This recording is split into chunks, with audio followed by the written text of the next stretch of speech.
Hoje eu vou contar uma talvez das histórias mais doidas da minha carreira, de como eu, como programador júnior, criei um projeto no GitHub que me deu uma visibilidade enorme, alcançou mais de 5.000 pessoas. Então, se você se interessa por open source, por programação em geral, já deixa um joinha e vem comigo.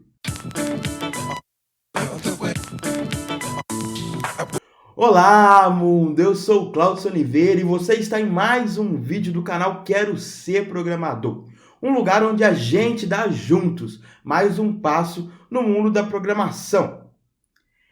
Hoje, especialmente, eu estou continuando aqui o nosso mês especial sobre Open Source, sobre código aberto. O que é essa história de código aberto, GitHub e comunidade em geral? E hoje eu vou contar talvez uma das minhas histórias, como eu já disse, mais malucas relacionadas com o mundo open source. Em 2013, eu era um programador júnior de uma startup muito pequena de São Paulo. Era o meu primeiro emprego em São Paulo, aliás, e um dos meus primeiros empregos com programação. Eu não tinha muita experiência na área, ainda mais de criar um projeto do zero e cuidar dele totalmente sozinho, né? A gente precisa de uma certa senioridade para fazer esse tipo de coisa. Mas eu sempre fui uma pessoa muito interessada em ver projetos, ler código, tanto que o GitHub é uma das minhas abas fixas no trabalho desde sempre. É como um ritual, eu chego no trabalho e acesso lá a minha aba do GitHub, vou numa parte que é os projetos mais que estão em alta no momento, então os projetos que estão bombando mais, e acabo aprendendo muito tendo esse meu comportamento. E em 2003 não era diferente, eu já fazia isso.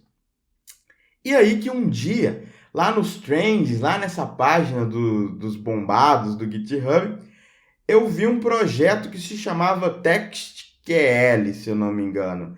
Era um projeto que tinha uma ideia tão simples, mas uma ideia muito brilhante ao mesmo tempo. Era um projeto onde você conseguia ler um arquivo CSV, um arquivo de texto, de tabela CSV, como se fosse um banco de dados inteiro. Então você conseguia, por linha de comando, chamar esse TextQL passando um arquivo, e aí você conseguia rodar consultas SQL nesse arquivo. É brilhante, foi brilhante. Eu fiquei realmente muito espantado de como ninguém tinha pensado nisso antes. Como que eu não tinha pensado nisso antes? Porque, querendo ou não, mesmo sendo júnior, eu conseguiria fazer aquele programa. E aí, eu pensei, mais uma ideia que eu perdi, né? Eu sempre fui uma pessoa que buscando ideias e implementando algumas, ignorando outras, mas voltei para o meu trabalho, abri o terminal e fui fazer o meu Git commit, né? Fui fazer um novo commit lá para o repositório do trabalho. E aí, quando eu comecei a escrever Git commit, me veio uma ideia na cabeça. Por que eu não usava o mesmo conceito do TextQL, mais focado no Git? Ou seja, por que não fazer uma linguagem de consulta SQL que, na verdade, consulta nos commits do Git? Alguma coisa como select from commits.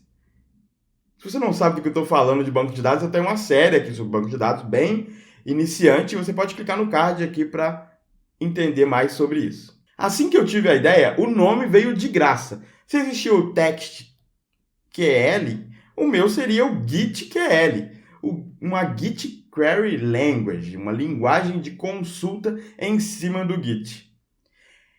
E eu já sabia também mais ou menos como implementar ela, porque na faculdade eu tive uma matéria que é a teoria de compiladores. Naquela matéria, sim, foi a matéria que eu mais gostei da faculdade inteira, de 4, 5 anos de curso. E é uma matéria bem difícil, na verdade, porque nela a gente cria linguagens de programação, a gente cria um compilador ou um interpretador, que é um conceito parecido de um compilador. O que é um compilador, basicamente? É um programa que lê um texto, né, e interpreta ele como se fosse uma linguagem de programação e transforma isso em comandos para a máquina. Então, meu GitQL tinha que fazer algo parecido. Ele tinha que interpretar uma linguagem, que nesse caso não era uma linguagem de programação, então até melhor, porque isso já reduz bastante a complexidade, E depois de ler esses comandos, ele tinha que transformar eles em comandos que existem no Git. Um comando git log.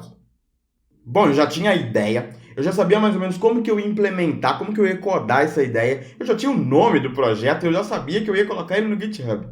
Então, só faltava realmente programar, né? Que, convenhamos, não é a parte mais fácil, né?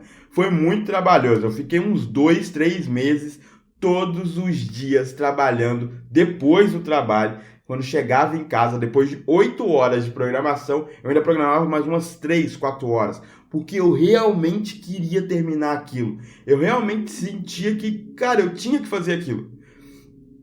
E como nessa época eu trabalhava nessa startup pequena, onde o CTO, meu chefão, ele adorava uma linguagem que naquela época não era nem um pouco famosa, eu resolvi usar essa linguagem para aprender a linguagem enquanto eu aplicava esses conhecimentos nesse projeto. A linguagem era a Go, ou Golang, uma linguagem criada no Google para resolver problemas de performance, inclusive de vídeos no YouTube, de uploads de vídeo. Go hoje está se tornando uma linguagem muito popular, mas naquela época a gente estava na versão 1.0, 1.1, era realmente muito embrionário. Mas foi muito bom olhando para trás agora, porque eu realmente aprendi muita coisa enquanto eu desenvolvi o GitQL. A verdade é que quando eu olho para o código hoje, dá vontade de rir também, porque eu fiz muita coisa errada. Quando a gente aprende uma linguagem de programação, a gente tem muitos vícios de trazer o nosso conhecimento de outra linguagem para dentro dessa linguagem nova. E às vezes a linguagem tem um jeito de escrever, de escrita, um jeito de raciocinar e de organizar o código totalmente diferente. E hoje eu consigo perceber isso. Mas, com o produto, pela chamada, você já pode saber que eu terminei o GitQL e ele, como produto, deu relativamente certo, sim. Então, ok, como o código eu não tenho tanto, assim, orgulho, mas como produto eu realmente tenho bastante orgulho. Depois dos 2, 3 meses de desenvolvimento, estava pronto o meu GitQL, pelo menos o mínimo que eu tinha imaginado. E eu precisava realmente divulgar ou pedir feedback de alguém, não é? Porque eu passei muito tempo da minha vida e gastei uma energia enorme em cima daquilo e eu realmente queria saber o que as pessoas achavam sobre, pelo menos, a ideia, né? A execução era duvidável, mas a ideia eu queria ter um feedback sobre isso.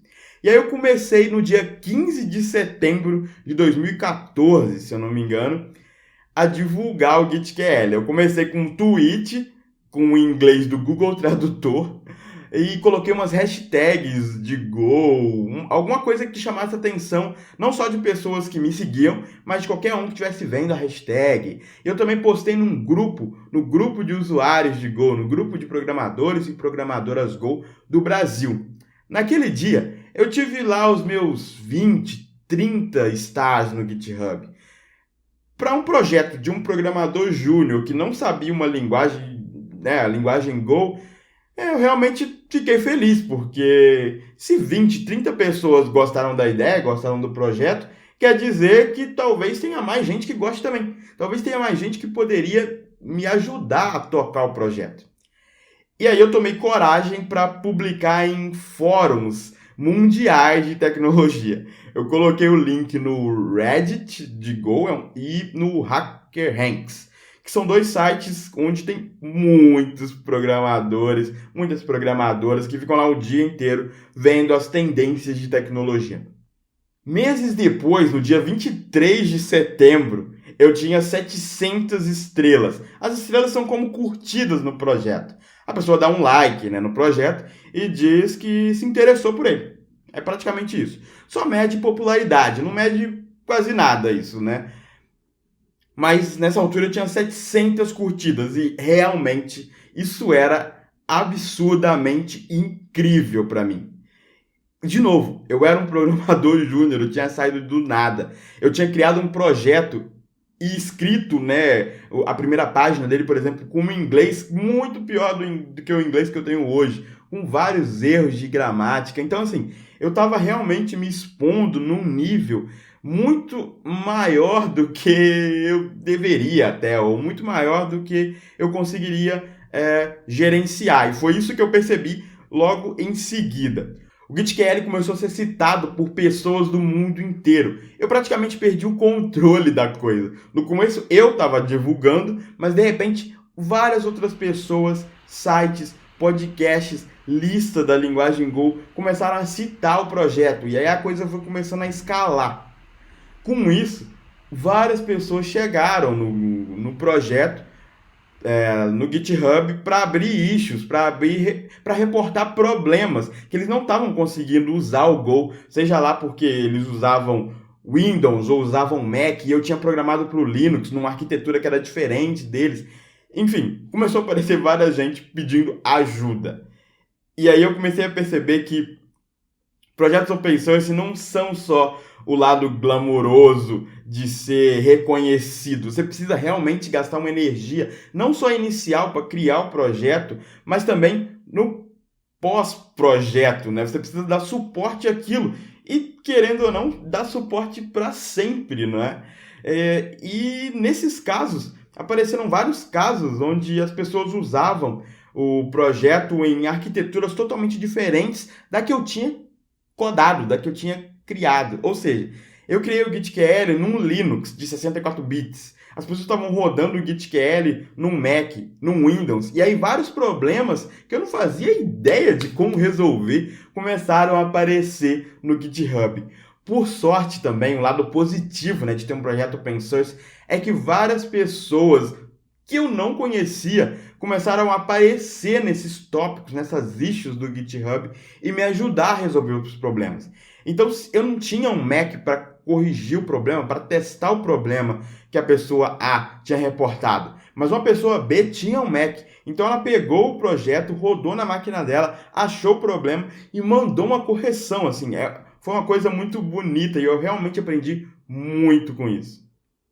Também teve vários casos engraçados, vamos dizer assim, sobre o projeto. Por exemplo, um pai abriu uma issue lá no GitHub do GitQL, reclamando porque na minha página principal eu tinha colocado um vídeo explicando como usar o GitQL, e num dos exemplos que eu mostro no vídeo, eu uso um palavrão em inglês. Vocês vão ver aí na tela. E ele reclamou porque ele queria mostrar o projeto para o filho dele de 12 anos, mas com aquela palavra era realmente inapropriado. Eu achei realmente engraçado, mas eu não sabia nem como reagir. Porque assim, a criança tinha 12 anos, e convenhamos que na internet, a não ser que o pai bloqueasse a internet desse menino, dessa menina, é muito fácil você ter acesso a esse palavrão em filmes, né, em outros tipos de conteúdo. Mas, de outra forma, ele pode ter a razão dele. Ele provavelmente é de uma cultura totalmente diferente da minha, brasileiro. E aquela palavra pode ser realmente muito mais ofensiva do que ela era para mim. Eu sei que eu demorei pra caramba pra fechar isso, eu não sabia como fazer isso. Eu não sabia se eu tirava o vídeo ou se eu mudava o vídeo, mas enquanto eu pensava sobre isso, o mais engraçado é que apareceram várias pessoas respondendo a thread desse assunto e meio que rolou uma discussão se eu tinha ou não que tirar isso, o quão ridículo era tirar, ou que realmente era inapropriado, que não tinha nada a ver eu falar sobre isso, e eu realmente não sabia o que fazer. Foi um pouco engraçado. E outro caso também que eu lembro é que lá no Hacker News, né, nesse fórum onde tem vários links e várias pessoas discutindo sobre tecnologia, as pessoas começaram a reclamar e discutir quão estúpida era essa ideia de GitQL. Porque o gitlog, né, o comando que eu acabo usando no fim das contas, já resolve esse problema. Para que inventar de colocar uma linguagem de consulta SQL dentro do Git? Sério, ideia de jirico. E eu lendo aquilo lá, sério, era meio pesado, né? Mas, ok, eu tinha criado o projeto, eu não estava obrigando ninguém a usar nada. Era praticamente ciência. Eu tinha uma hipótese, eu queria testar a hipótese, validar ela. E foi isso que eu fiz. Eu não forcei ninguém a usar o projeto. Mas são casos engraçados de como as coisas escalam, a gente perde o controle. Às vezes a internet pode ser um lugar muito tóxico e esse tipo de projeto open source exige muito da gente. Então a gente tem que pensar bem antes de entrar nesse barco, nessa brincadeira. No fim das contas, o projeto demorou uns 2 anos para alcançar as 1000 estrelas. E aquilo era realmente o ápice para mim da minha realização profissional como um contribuidor de projeto Open Source, porque eu realmente era muito mais ligado em projetos de código aberto antigamente. Hoje eu ainda gosto, mas eu sou um pouco mais distante do que daquela época. Lá em 2016, né, depois desses 12 anos, essas 1000 estrelas, num belo dia começou a aparecer várias pessoas dando like no projeto de novo. Eu tinha estabilizado em 1000 por um tempo, mas aí do nada começou a aparecer muita gente, muita gente. Se um dia eu tinha 1000, no dia seguinte eu tinha 2000. E no dia seguinte, 3000. E em uma semana eu tinha 4000 estrelas no GitHub. Eu era um projeto de sucesso, eu acho. 4000 pessoas no mundo se interessaram por aquilo. Era realmente muito bizarro para mim. E principalmente pensar que eu levei 2 anos para conseguir 1000 e uma semana para quadruplicar o número. É realmente muito louco. E esse ano eu cheguei finalmente a 5000 estrelas no GitHub. Lá no projeto do GitKL. O projeto está bem estável e é engraçado que vira e mexe aparecem pessoas ainda contribuindo com o projeto. Esse ano aconteceu uma coisa fantástica. Eu estou com uma issue aberta lá, incrível, um pull request, melhor dizendo, aberto, incrível, que vai finalmente fazer o GitKL ser distribuído como um binário só, como um executável que você só baixa e roda. Porque quando eu criei o projeto, isso meio que não era possível. Eu usei uma biblioteca externa, que eu tinha que fazer uma compilação estática, enfim, muito técnico para esse vídeo. Mas o que eu quero dizer é que o projeto ainda está ativo, apesar de eu ter bugs que eu sei que eu tenho que resolver e eu não estou mais tão interessado quanto na época, ainda aparecem pessoas interessadas e usando o projeto. Isso para mim é realmente incrível. Se você conhece alguém que vive criando projetinhos no GitHub, que sonha em ter um projeto com várias colaborações, ou até mesmo ajudar projetos de outras pessoas, manda esse link para essa pessoa. Se eu conseguir inspirar uma pessoa com esse vídeo, para mim já vai ter valido a pena contar essa história. Aliás, eu queria frisar que essa história não é sobre ser famoso, até porque não tem nada a ver, eu sou uma pessoa normal, foi só um acaso, talvez. E também não tem nada a ver com números, com estrelinhas no GitHub. Tem mais a ver com o quê? Com reconhecimento, sim, porque querendo, esses números são reconhecimento. É uma forma de reconhecer o meu trabalho. E também esse vídeo é sobre como a gente pode imaginar que esses contribuidores e mantenedores de código aberto são pessoas sortudas e talvez brilhantes demais, e também que, ok, elas criam um projeto e pronto, mas não. Eu quero desconstruir um pouco essa ideia, porque o projeto Open Source exige muita energia, praticamente para sempre, e que você não precisa ser uma pessoa brilhante e nem um super sênior para fazer um projeto e colocar no GitHub. Porque na época, como eu disse, eu era um programador júnior com pouquíssimo conhecimento. Mas ainda tem muito mais para contar, e no próximo vídeo eu vou te dizer, eu vou contar, continuar essa história de como esse tweet mudou tudo na minha vida. Então, espero que você se inscreva no canal e a gente se vê nesse vídeo. Tchau!